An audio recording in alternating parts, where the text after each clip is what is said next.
চলে আসেন পুরস্কার নেওয়ার জন্য। পড়বে ও মিস, ডিসকোয়ালিফাই, মিস দা চান্স। শান্তনু পুরস্কার পাচ্ছেন 1 প্যাকেট বিস্কিট।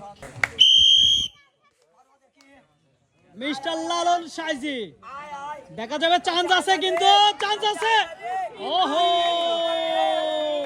মিস্টেক, মিস করে ফেলেন শান্তনু পুরস্কার 1 প্যাকেট বিস্কিট জন্য।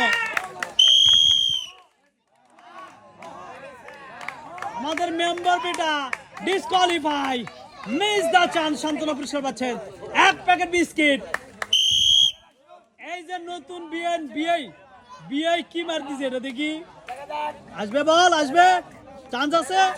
ও অসাধারণ ভাবে মাটির গর্তের ভিতরে ফুটবল আটকায় পেলেন। 4টি পুরস্কার, আটা, তেল, সেমাই এবং 1 প্যাকেট বিস্কিট। তালি হবে? হ্যাঁ, এই তো সুন্দর।